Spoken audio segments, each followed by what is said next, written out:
나라와 족속과 백성과 방언에서 아무도 능히 셀 수 없는 큰 무리가 나와 흰옷을 입고 손에 종려가지를 들고 보좌 앞과 어린 양 앞에 서서 큰 소리로 외쳐 이르되 구원하심이 보좌에 앉으신 우리 하나님과 어린 양에게 있도다 하니 모든 천사가 보좌와 장로들과 네 생물의 주위에서 있다가 보좌 앞에 엎드려 얼굴을 대고 하나님께 경배하여 이르되 아멘. 찬송과 영광과 지혜와 감사와 존귀와 권능과 힘이 우리 하나님께 세세토록 있을지어다. 아멘 하더라. 아멘. 하나님의 크신 은혜와 우리 구주 예수 그리스도의 사랑과 성령님의 임하시고 역사하시고 복주심이 거룩하고 복된 성일 예배에 참여하신 사랑하시는 모든 성도님들 심령 속에 육신 가운데 또 가정 위에 또 함께하는 우리의 모든 권속들 영상을 통해서 말씀을 접하는 이들을 위해 충만히 함께하시기를 간절히 축원합니다. 축복합니다.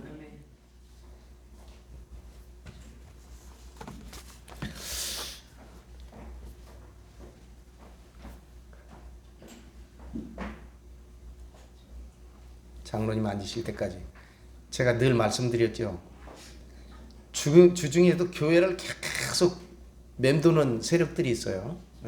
오늘도 아침에 보니까 제가 발견 못했는데 제 아내가 요 바로 앞에 있는 이 아크릴에다가 교회 시간 뭐 적어놓고 이렇게 했는데 거기다가 또 스티커를 붙여왔어요. 오늘도 그래서 제가 그 스티커 띄었습니다. 여러분, 저는 새 교회 운동 하고 있죠. 계시록을 통해서 우리가 이긴 자가 되어야 된다. 우리가 기독교인이고 아니고 장로교인이고 아니고 감리교인이고 아니고 교회 다니고 아니고가 문제가 아니라 우리의 심령이 우리의 영이 말씀을 통해서 새로운 고백 그리고 새로운 인격적인 교인이 되어야 한다. 아멘. 이름만 기독교인 말고 죽어버린 기독교인 말고 영이 죽어있는 교인 말고 그 교회는 예수님 말씀하신 대로 3명에서부터 120명까지다. 제가 그런 말씀 드렸습니다. 교회 건물 보고 시설 보고 다니는 교회 그런 시대 끝났습니다. 그럴 것 같으면 유럽에 여러분 천문학적인 돈을 들여도 질 수 없는 건물 교회들이 얼마나 많습니까? 거기 교회 다 지금 텅텅 비고 있지 않습니까? 가면 노는 거 좋아하고요, 뭐 춤추는 거 좋아하고 노래 부르는 거 그렇게 교회 다녀서 안 됩니다. 이제는 그런 유의와 유흥과 사귐 그걸 뭐 코이노니아라고 얘기할지라도 그런 거에서 머물러서는 안 된다는 거죠. 이제 진리를 통해서 우리가 바른 깨달음을 해야 되겠다. 그래서 그 바른 깨달음을 통해서 구원받은 자로서 바른 삶을 살아가야 되는 것. 흰옷 입기를 추구하고 사모하고 우리는 부족하지만 덧입게 하시는 주님을 따라 나가는 것. 이런 일에 우리가 힘쓰는 신앙과 믿음이 되어야 되겠다 하는 겁니다. 하나님이 교회를 부흥케 하고 숫자가 많게 하니까 결국 교회가 뭐예요? 정치권으로 타락하고요. 교회가 힘자랑하는 걸로 타락하고 맨 선거하면서요 부정부패 세상을 닮아가고 있지 않습니까? 더 이상 여러분 그런 교회 의미 없잖아요. 이렇게 얘기하지만 교회를 빙빙 돌면서 어떻게 하든지 교인 하나라도 끌어가려고 하는 그런 사상과 사고를 가지고 있는 교단이 그런 교회가 우리 주위에 있습니다. 그들도 교회라고 얘기하죠. 그런 거에 비추어서 여러분 때를 얻든지 때를 얻지 못하든지 여러분 우리가 사람에게 우리 이제 믿음 생활하자 그리고 말씀과 진리를 깨닫는 일에 힘쓰자 이렇게 증거하고 전도할 수 있기를 바랍니다. 때를 얻든지 때를 얻지 못하든지 여러분 그분들 꼭 억지로라도 우리 교회에 데려다가 앉히는 거 그렇게 안 해도 됩니다. 그렇게 안 해도 물론 우리가 추천하고 사고할 수 있는데 그렇게 권면하고 우리가 그들에게 본을 보일 수 있게 이런 일들이 꾸준히 계속 되어지기를 간절히 축복합니다. 사모합니다. 저 은퇴 이제 몇 년 안 남았는데 이런 일을 좀 더, 저는 사실은 선교사 나가 있고 이렇게 해외 나가서 복음과 진리를 잘 접하고 훈련받지 못하는 기회가 작은 그들에게 좀 더 넓게 복음을 전하다가 은퇴했으면 좋겠다. 그런 마음을 지금 많이 먹고 기도하고 있는데, 그래서 열심히 공부하고 있습니다. 말씀을 깊이 있게 깨달으려고 애쓰고 있습니다. 그러나 여러분, 끊임없이 계속해서 때를 얻든지 얻지 못하든지 주님의 진리와 복음, 이렇게 새로운 교회 운동, 새로운 진리를 향한 이런 믿음의 공동체를 소개하고 전하는 일을 힘쓸 수 있기를 주님의 이름으로 권면합니다. 아멘. 부탁드립니다.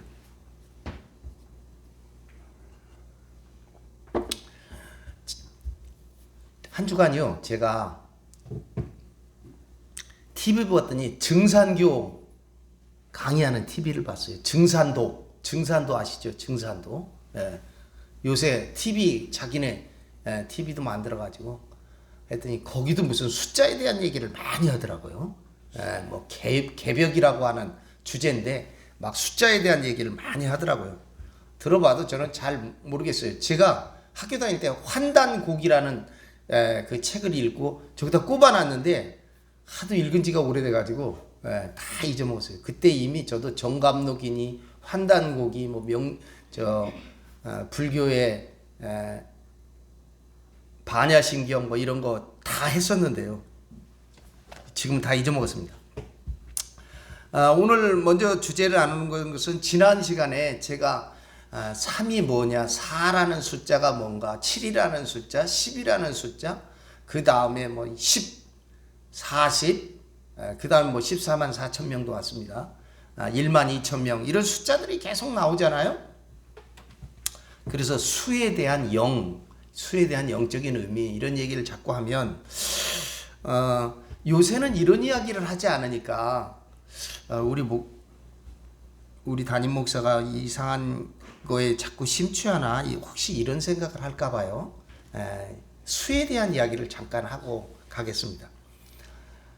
이스라엘 가서 공부를 시작했더니 제가 한국에서 3학기나 한 히브리어, 이 성경을 썼던 히브리어는 성경 히브리어가 됐습니다. 성경 히브리어. 지금은 그 얘기 안 써요. 그 말 안 써요.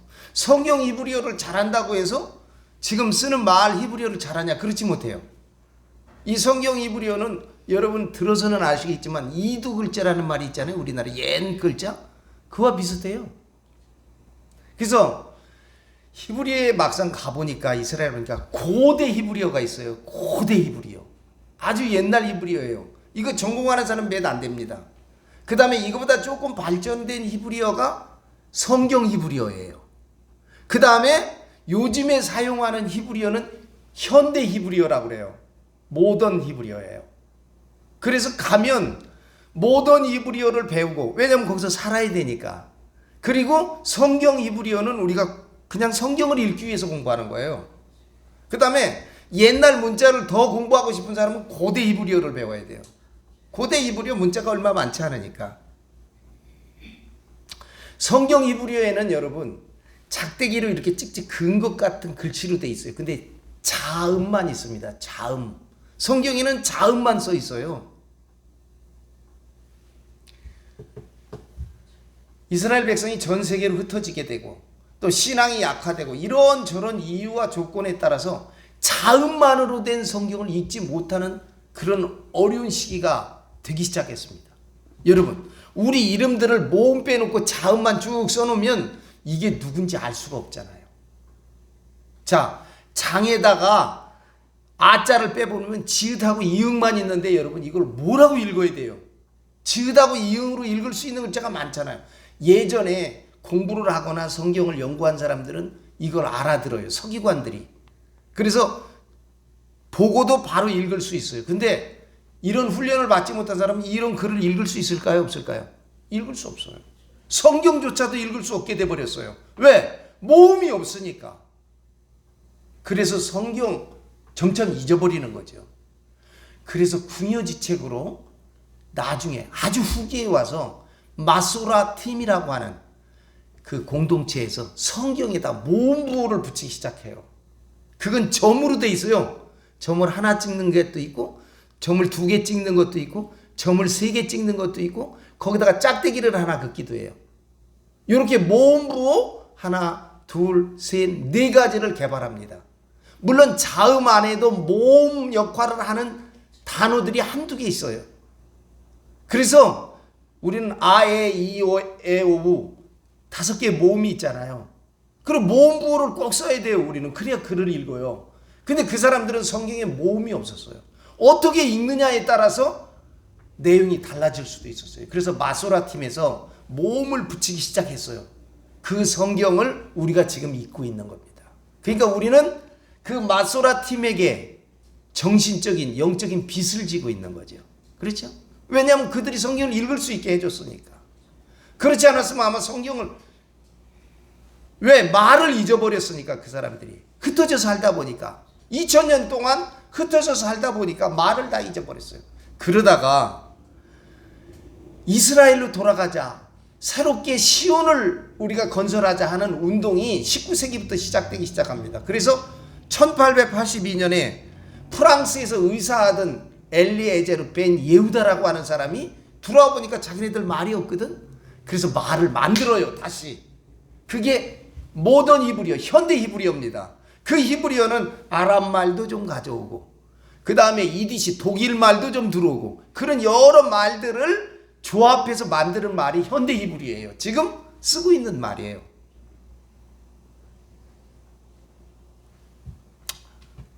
그 히브리어를 1882년 정도에 복원했어요. 그래서 지금 아주 그 사람이 영웅이죠. 그때 반대가 굉장히 심했습니다.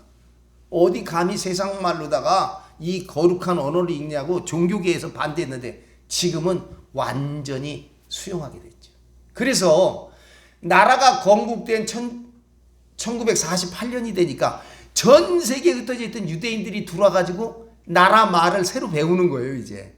왜냐하면 다 자기가 살던 나라 말을 쓰다가 이스라엘로 들어왔으니까 나라 말을 배우는데, 이 벤 예후다가 만드는 이 현대 히브리어를 배우는데 누가 빨리 배워요? 애기들이 빨리 배우잖아요, 애들이.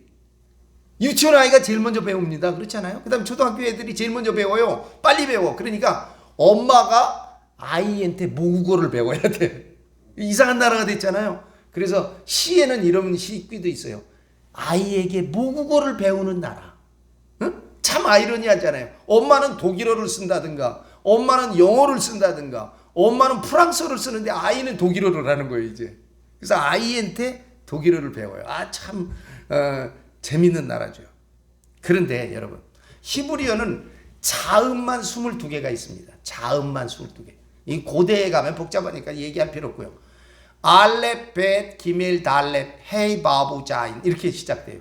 22개를 외우기 힘들어서 제가 아이들 가르칠 때 노래에 음을 받쳐놨어요. 한번 불러드릴게요. 알렙, 벳, 기멜, 달렙, 헤이, 바부, 자인, 헤테드, 욤, 카프라메, 맨눈, 사메, 아인, 페, 캡, 레시, 쉰, 타우. 22자예요. 제가 말한 게 그건데, 히브리 사람들은요, 알렙, 시작하잖아요. 알파벳이 여기서 시작됐다고 그래요. 자기들. 영어하고 아주 다른 게 많죠. 그런데 이 알렙이라고는 우리가 맨 처음에 기억을 쓰면 알렙이라고 하는 단어, 이 알렙에 숫자가 있어요.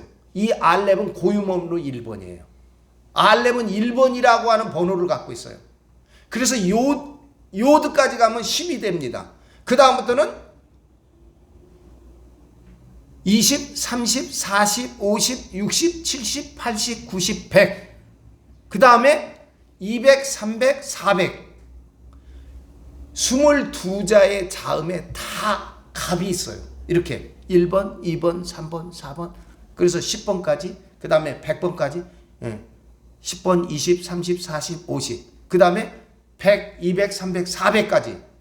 이 22개의 자음에 다 수가 있습니다. 수가. 그래서 여러분 만약에 우리가 다비드를 쓰면은요, 이 다비드는 4 더하기 6 더하기 4 해서 다비드는 14 값을 갖고 있습니다. 글자 하나에. 이름의 수를 갖고 있어요. 어떤 건 많은 것도 있겠죠. 그래서 666을 글자로 쓸 수 있어요. 666을. 우리는 기억이 숫자 값이 없잖아요. 이 사람들이 이런 수를 갖고 있어요. 그래서 우리보다 선배들은 또 옛날 다른 종교에서는 이 숫자를 가지고 수를 풀이했던 일들이 많아요. 그렇죠? 주역 같은 거에 보면 그런 거 있잖아요, 여러분. 사주, 팔자. 사주가 뭐예요? 생년, 생월, 생일, 생시 아닙니까? 8글자로 되어 있잖아요. 이게 다 숫자 값이잖아요. 내가 몇 년도에 무슨 달에 이게 수로 풀이할 수 있잖아요. 그러니까 주역에도 그런 숫자 풀이가 있듯이 모든 우리가 종교학적으로 들어가면 이 숫자 풀이가 있습니다. 히브리어는 단어 안에 숫자가 있습니다.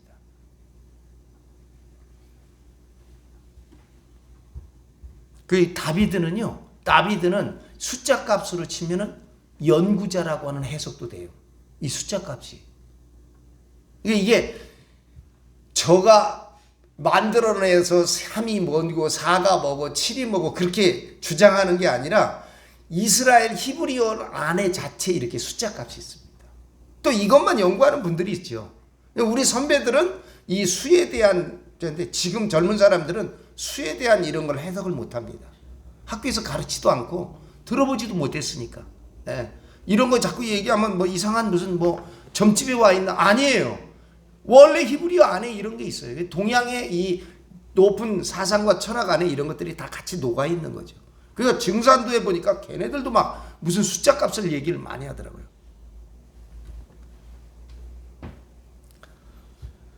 그렇게 이제 얘기를 먼저 지난 시간에 왜 이 수의 영에 대해서 목사님이 얘기하는데 그걸 잘 이해할 수 없을지 몰라서 제가 설명을 해드렸습니다. 오늘은 이제 9절과 10절 한번 보겠습니다. 이 일 후에 내가 보니 각 나라와 족속과 백성과 방언. 여러분, 나라와 족속, 백성, 방언은 뭐예요? 사람들이죠. 온 세상 사람들을 얘기하는 겁니다. 거기에서 아무도 능히 셀 수 없는 큰 무리가 나와. 아무도 능히 셀 수 없는, 이거 여러분 설명하겠습니다. 이거는요, 먼저 얘기합니다. 아무도 능히 셀 수 없는 큰 무리가 나왔다. 이것은 14만 4천과 다르게 예정하지 않은 수입니다. 예정하지 않은 수이기 때문에 그 수를 모르는 거예요. 무리가 많기 때문에 모른다. 그렇게 해석할 수도 있지만 더 자세히 설명하면 예정되어 있지 않기 때문에 그 수를 알 수 없습니다. 세알릴 수 없다는 거예요. 그런 큰 무리가 나와서 흰옷을 입고 손에 종려가지를 들고 보좌 앞과 어린 양 앞에 서서 큰 소리로 외쳐 이르되 구원하심이 보좌에 앉으신 우리 하나님과 어린 양에게 있도다. 각 나라와 족속과 백성과 방언, 여기서 구원을 입은 사람들이 있죠. 구원받은 무리, 이 큰 무리, 이 어떤 사람들일까? 여러분, 우리 기독교인들은 당연히 기독교인만이라고 생각하기가 쉽습니다. 그러나 그것은 착각입니다. 그 오해입니다. 각 나라와 족속과 백성과 방언은 모든 종교에서 구원받은 선한 사람들, 그 모두를 총칭하고 있는 줄을 믿으시기 바랍니다. 여러분, 우리 선생님들이 교회 밖에도 구원이 있다. 바로 그 얘기예요. 세계 모든 각 나라 백성 방언과 그 다음에 족속과 나라와 방언들에서 구원받은 사람들이에요. 거기서 기독교인들만 쏙쏙 뺐을까요, 하나님이? 여러분들이 상상해 보십시오. 기독교 밖에 모든 여러 종교에서 구원받은 모든 선한 사람들이 각 나라와 족속과 백성과 방언에서 건짐을 받는 사람들입니다. 여러분, 아주 독선적이고 자기 교회주의, 우리 교회만 잘 되면 된다. 지금 교회 큰 게 어른 노릇하지 않습니까? 호전적. 예전에는요, 감리교회도 이렇지 않았어요. 미국은 지금도 이렇게 안 합니다. 감리교회에 연급이 있어요. 연급이. 예? 준회원이, 서리가 있고 준회원이 있고 정회원이 있고 왕급 정회원이 있어요.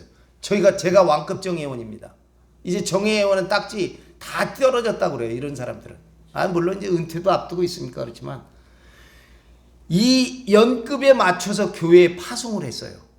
이 연급에 맞춰서. 지금은 어디 그래요? 아버지가 목사인데 우리나라 유수의 큰 목사님들은 아직 시작도 안 한 그냥 그 아들들한테 그냥 대물림 맞잖아요. 교회 이런 제도 다 무너진 거예요 이제. 예. 제가 아버지 잘 만나고 감독 목사님 아들 돼가지고 외국 나가서 공부하는 거 저는 적극 지지하고 저는 적극 찬동합니다. 예. 찬동해요. 열심히 공부해서 더 많이. 근데 그게 뭐예요? 그게 다 훈장처럼, 그게 마치 모자 쓴 것 같이 뭐 해갖고 딱 와서 나 어디서 뭐 했네 어쩌네, 학위했네 어쩌네 해갖고 와갖고 아버지 자리 그냥 물려받는 거 아닙니까? 네. 감리교가 제일 먼저 하니까 그 다음 종교들이 따라했는데 큰 교회 여전히 더 교활하게 자기 아들 세습하느라고 지금 그게 오직 그거 답니다. 이 연급이고 뭐고 이런 거 필요 없어요. 뭐하러 그렇게 하는지 모르겠어요. 다 사람 나름이지만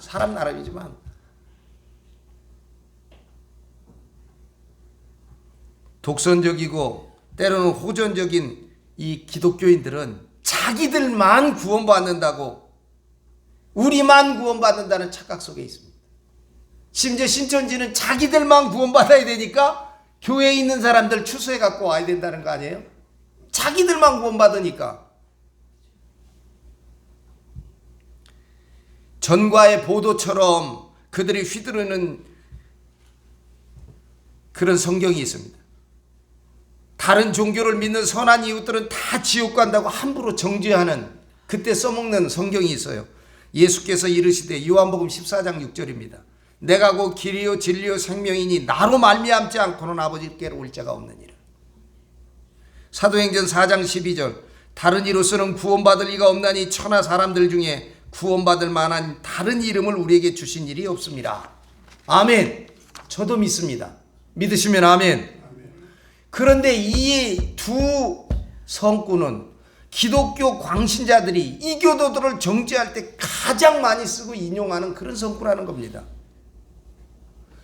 그분들은 예수님을 자기 기독교의 교주를 만들어가지고 자기들의 교리 속에 예수님을 가둬두고 말았습니다. 지금도요, 예수님이 부활하신 예수님의 무덤교회를 가면, 물론 그 무덤교회가 지금까지 보존되어 있는 건 너무나 감사한 일이죠.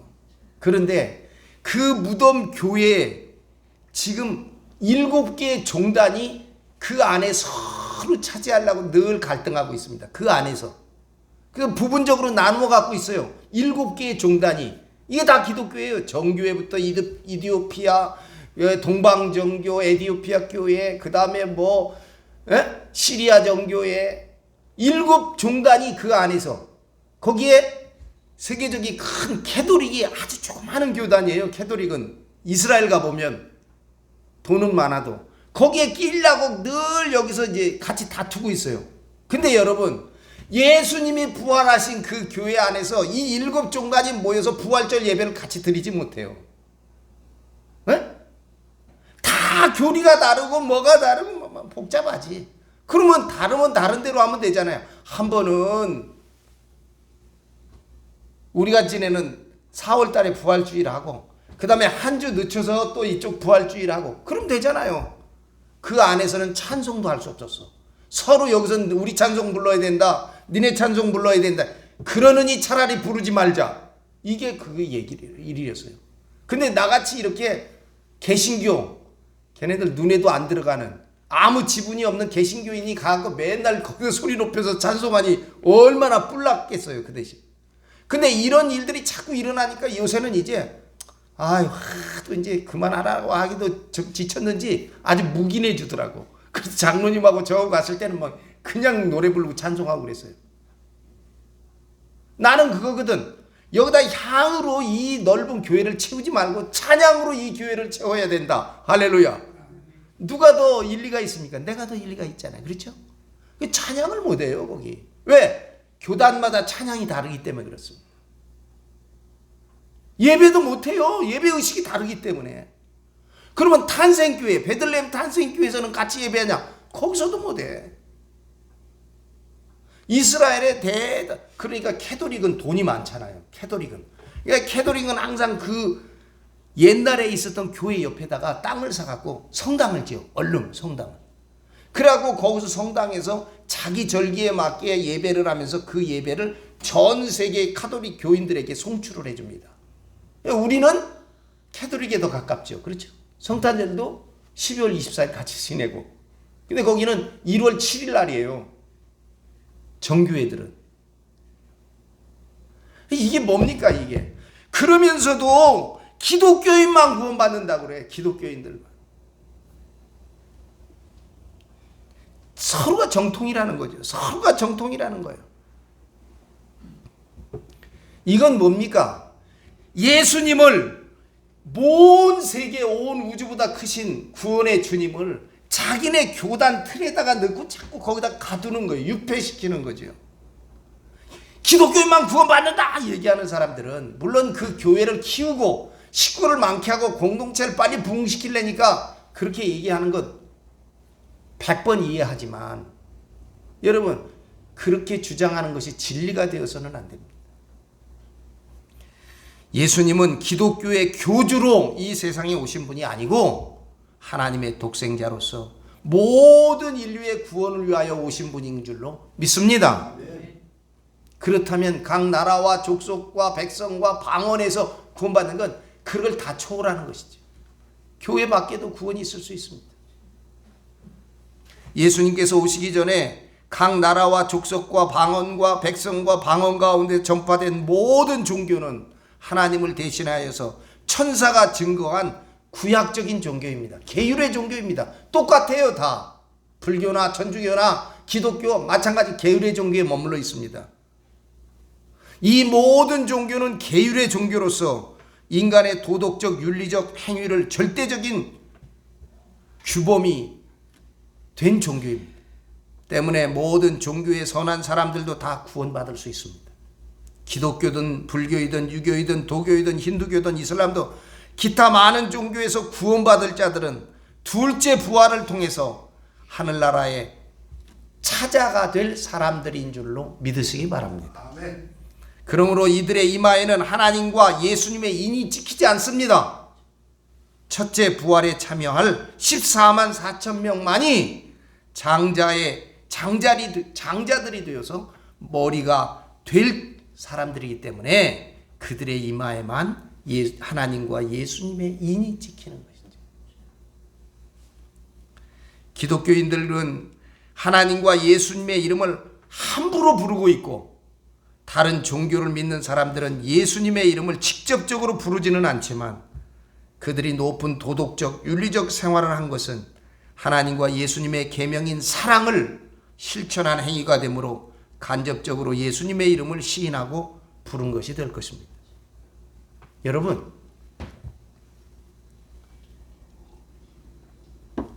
유럽에 가보면요, 그 큰 교회를 들어가는 입구에 이렇게 잠깐 서 있어 보면요, 우리 장로님들 연세쯤 되신 분들이에요. 그 사람들은 뚱뚱하죠. 우리 장로님처럼 배도 나오시고 그런 분들이요, 우리 김동진 장로님까지 걷기도 어려운 분들이요, 교회에 들어올 때 교회 앞에서 굉장히 정중하게 무릎을 꿇어서 주님에게 표를 합니다. 옆에서 이렇게 보면 감동스러워요. 그냥 교회를 쑥 들어오는 게 아니라 성수를 찍고 그 다음에 교회 중앙에 와서 무릎을 꿇고 성호를 긋고 그러고 들어오세요. 여기는 거룩하게 구별해 놓았다라고 하는 당시의 약속입니다. 그런데 이제 서양 기독교에 오면 젊은 애들이 뭐 교회에 들어와서 막 그런 구별함이 없어지면서 심지어는 예수 그리스도를 세게 발음하면 그게 욕이야. 오마이 갓, 여러분 이게 좋은 얘기인 줄 아십니까? 이게 상스러운 얘기입니다. 하나님을, 예수님의 이름을 함부로 사용하는 거예요. 성스러운 거, 구별한 것들이 다 무너져 버렸어요. 함부로 부릅니다. 그런가 하면 다른 종교들은 예수나 하나님의 이름을 부르지 않죠. 아니, 증상교는 뭐 하나님, 성부 하나님 부르두고만, 예? 자기들 용언지 부르지만 상제라는 말도 쓰고요, 성부 하나님도 씁니다만 예수님이라는 이름을 안 불러요. 그런데 여러분,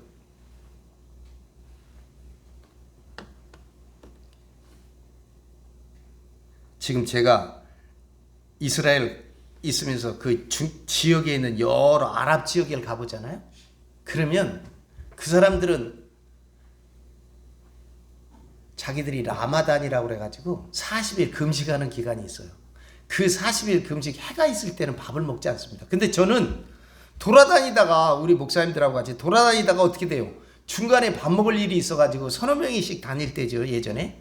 가고 가게집 같은 데 딱 가면은 자기들은 밥 안 먹으면서 우리 여기서 점심 좀 먹고 가려고 그래. 그러면요, 지금 낮에 굶어 있는 상태에 있는 애들이 뛰어가가지고 저 한참 대학교에서 한참 떨어진 데를 가가지고요, 식탁을 들고 오는 거예요. 식탁을 어떤 때는 플라스틱도 있고 어떤 때는 나무 식탁도 있는데 그걸 가져다 놓고 그렇게 친절하게 해줄 수 없어. 그 우리가 애기들도 보면서 너희들 이 사탕이라도 먹어 하나씩 주잖아요. 낮에는요 딱 받아서 다 주머니에 넣습니다. 나 한 번도 그 아이들이 그거 사탕 까서 낮에 먹는 걸 본 적이 없어요. 계율이 그렇게 철저하죠, 그 아이들이. 그리고 그렇게 순박해요. 그 아이들이, 아니 그 사람들이 자기들은 굶고 있지만 우리같이 이방인들이 와서 밥 먹는다고 하는 건 너무너무 순수한 거예요. 난 모슬렘들을 만날 때마다 그런 경험을 어마어마하게 많이 했습니다. 중동 지역에 가보면요, 여러분, 의심드릴 정도로 친절합니다. 길을 묻잖아요. 내가 거기다 데려다 준다는 거예요. 내가 거기다 데려다. 우리가 차 타고 가면 여기서 좀 떨어져 있대. 자기가 이 차에 타서 데려다 준다는 거예요. 우리가 운전은 너 올 때 어떻게 오려고? 걸어온다는 거지. 그러니까 우리가 속으로는 이런 생각, 얘가 뭐 이상한 꿍꿍한 생각, 천만의 말씀입니다. 그만큼 순수해요.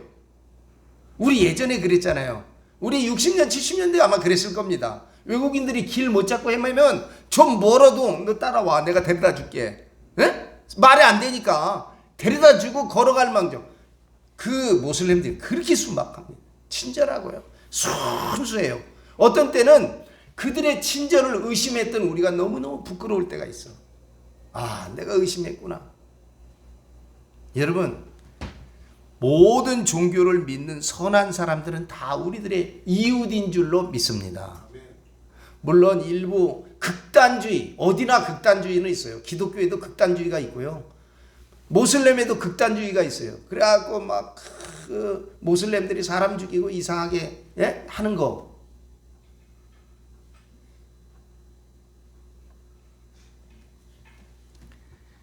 (2001년에) 우리가 잘 아는 중동의 유명한 무슬림 수장에 의해서, 그 사람이 뒤에서 빈 라덴이라는 사람의 지시를 받고 세계 무역센터, 뉴욕에 있는 무역센터가 하이제킹에 의해서 비행기로 그 두 무역센터가 무너지지 않았습니까? 그리고 나서 2003년, 그리고 나서 3년 후에죠. 2년 후에 3월 20일부터 그해 12월 18일까지 미국이 이라크를 침략합니다. 침공합니다, 여러분.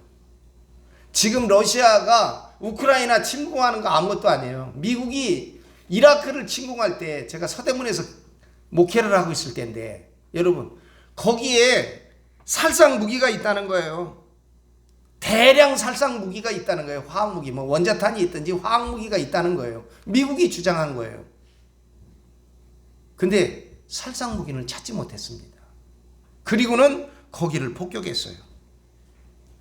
가장 중요한 이유는 석유하고 중동의 세력을 장악하기 위해서 부시, 아들 부시가 이를 획책한 것이죠.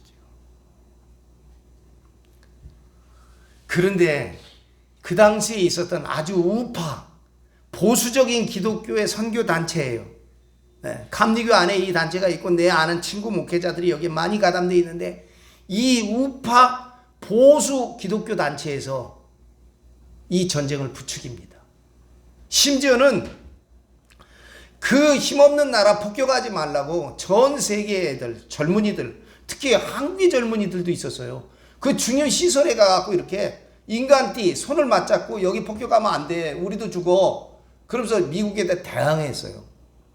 그런 일들이 벌어지면서 그 폭격하면 안 된다. 주춤주춤거릴 때인데 이 우익 보수단체는 기도문이 뭐냐? 그 다 죽여야 된다는 거예요.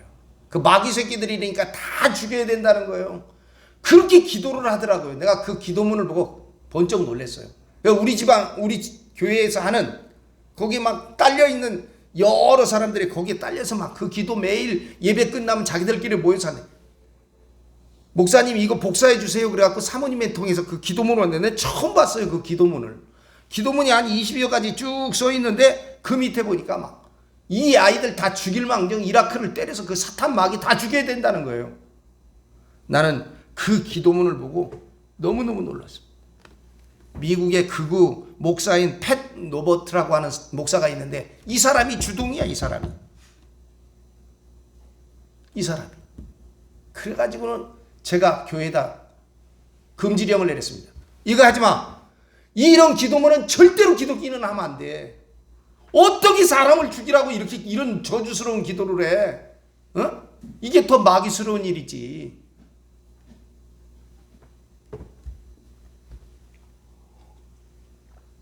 라마다는 기간은 40일이나 돼요. 하지라고 그래서 라마다는 40일이 되는데 여러분 이 40일 동안 해가 뜨는 시간, 그 사람도 종교적인 시간이 있습니다만 해가 지는 시간까지는 먹지 않아요. 그러다가 젊은 사람들, 뭐 신앙이 좀 약한 사람이긴 하지만 그 암만에도 이렇게 쭉 시장거리가 있고요. 길거리에 쭉 식당이 쭉 있어요. 아주 재밌는 건 거기 가서 이렇게 서 있어 보면요. 거기서도 사이렌이 불어. 윙 하면 걔네들이 다 시켜놨다가 그때부터 막 허겁지겁 먹는 거예요. 그게 너무 그렇게 웃길 수가 없어요. 제가 볼 때. 이스라엘 살 때 이 모슬렘이 가스 같은 거 가르려고 뭘 갖고 와요. 그러면 내가 미안하니까 아파트에서 걸어서 올라와야 되니까 차 대고 주스라도 이렇게 했다가 더우니까 주스 먹고 가. 돈 주기 전에 주스 먹고 가. 그러면 그래요. 라마단이잖아. 그래요. 나 모슬렘이야. 그러는 거예요. 아주 안 먹어요. 그런 것도. 아이도 사탕 주면은 그냥 주머니 넣잖아요. 근데 여러분 우리가 모르는 라마단의 풍습이 있어요. 라마단은요. 그 40일 기간 동안은 축제 기간이에요. 40일. 길잖아요. 40일 동안. 여러분 40일 동안. 이 40일 동안은요. 라마단에 선행을 하면 복이 더블로 온다는 그 사람들의 계율이 있어요. 그래서 이 라마단 기간은요. 그 동네 그리고 모든 사람 좀 있는 사람들은 이때 구제하는 기간이에요. 그래서 이 40일 동안에 밤만 되면 축제가 벌어져요. 오늘은 김인철 장로님이 오늘 내는 날이야. 그럼 김인철 장로님들 몰려가는 거예요. 그럼 대문 열어놓고요. 음식 쫙 차려내고 시간 딱 되면 그때부터 식사를 하는 거예요. 그리고 형편이 더 좋은 집은 다 싸줘요 또. 에? 이 동남아도 그래요. 동남아도. 그걸 싸주면 다 집에 갖고 가는 거예요. 낮에만 안 먹어요. 오늘은 김인철 장로님 댁이야. 오늘은 강순철 장로님 댁이야. 그럼 그럴 거예요. 이건 기업 사장이고 뭐 회장이고도 다 해요. 그러니까 여러분 생각해 보세요. 다른 날은 다 굶어도 라마단 기간 동안 굶는 사람이 없어요. 낮에는 다 같이 배고프다가 밤이 되면 다 같이 축제하는 거예요. 그렇게 40일을 보내요. 그 다음에 마지막들은 더 풍성하게 해요. 그게 배가 터지게 먹는 날이에요. 그러니까 이 라마단은 없는 사람에게는 어떤 날이에요? 1년 내내 굶다가 라마단만 안 굶는 해가 되는 거예요. 한 달이 되는 거예요. 40일이. 그러니까 여러분 생각해 보세요. 그 사람들에게 얼마나 잘 훈련되어 있겠어요. 어린 애기들도요. 사탕 주면 안 먹는다니까요. 다 주머니에다 넣어. 언제 먹으려고? 이따 저녁 때 먹으면 되잖아요. 그러니까 이게 축제 기간입니다. 우리가 어떻게 40일 동안 이런 일을 해봤어요? 우리 성탄절 해봐야 일주일 아닙니까? 부활주일 하루 달걀 주고 끝나잖아요. 이 모슬렘은 이래요. 이렇게 한다고요. 축제를. 물론 이거 말고도 많지만. 이웃을 사랑하라. 특히 예수님께서 선한 사마리아인의 예를 들면서 얘기를 하셨을 때 여러분 예수님의 얘기가 뭐예요? 너희들만 구원받는 거 아니야. 너희들만 아브라함의 자손이 아니야. 그 말씀을 우리에게 하고 있는 거예요. 근데 우리는 여전히 이제 와서 계율의 종교가 돼갖고 유대교하고 똑같이 너희들은 구원받지 못해. 너희들은 저거니까 우리가 추수해줘야 돼. 맨날 여기 와갖고 해코지 하잖아요. 내가 여기다가 내놓는 우리 이런 거 누가 같이 나누어 볼까봐 다 주워갑니다. 다 주워가. 이제는 안 내놓으려고 그래요.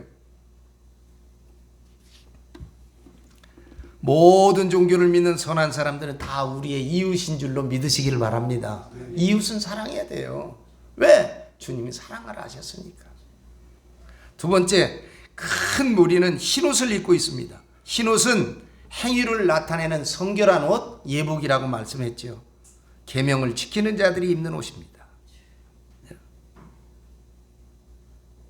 그래서 믿는 자들은 진리의 빛 가운데 있는 사람들입니다. 믿음이 있다, 교회 다닌다, 어느 교회 소속이다, 그런 행위가 아니라 그런 행위 만족스럽지 않습니다. 진리의 빛 가운데 거하는 것이죠.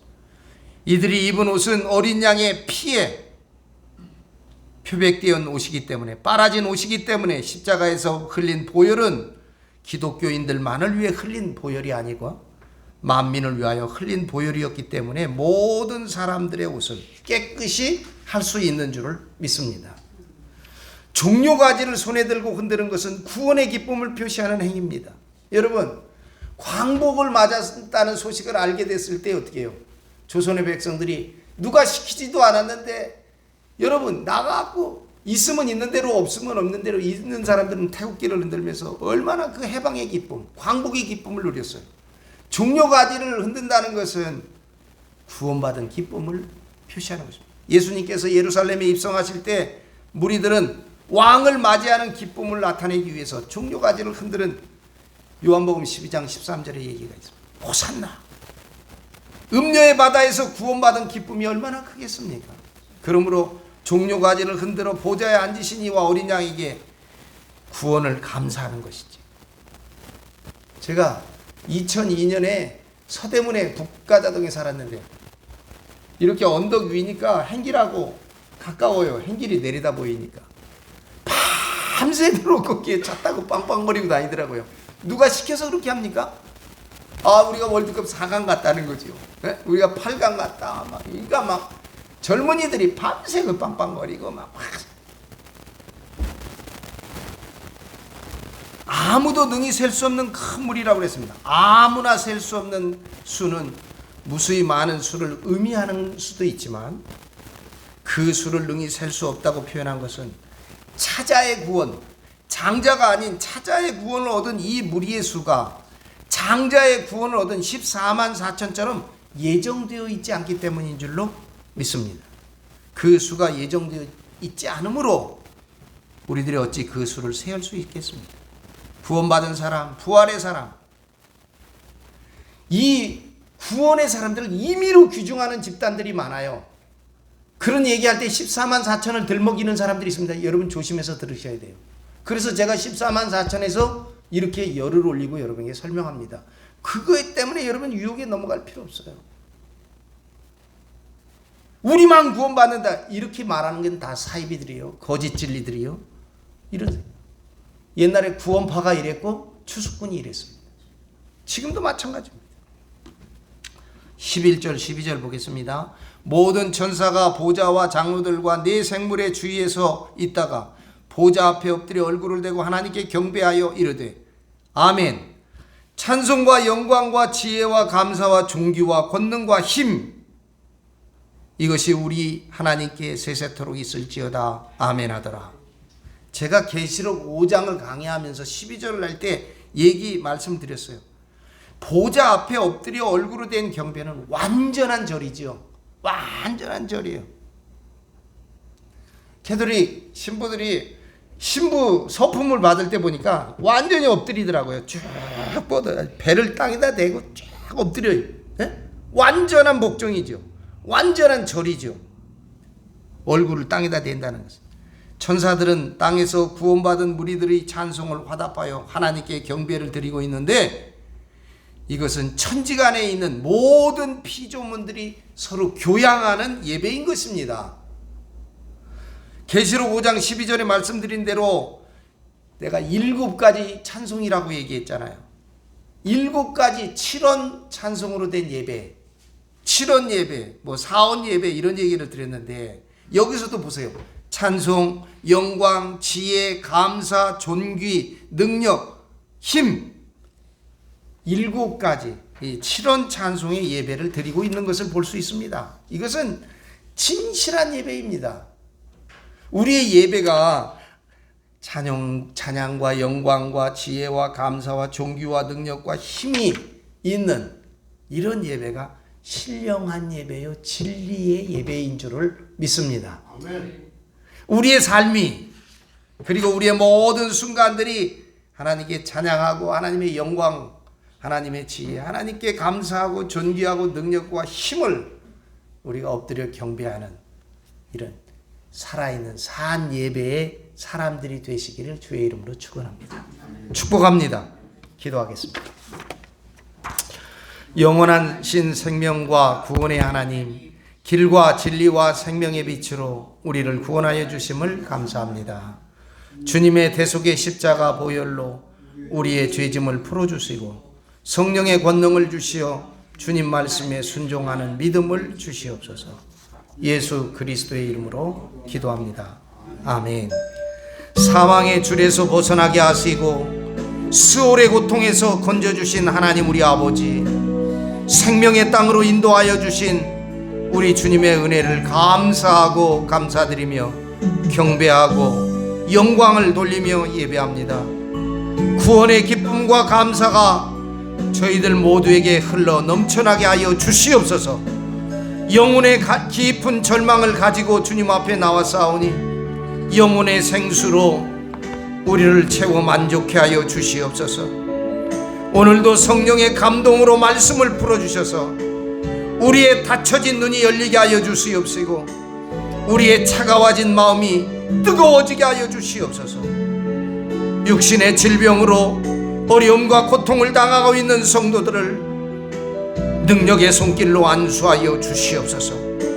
삶의 무거운 짐과 고통으로 낙심한 성도들을 위로하여 주시옵시고 다시금 일어설 용기를 허락하여 주시옵소서.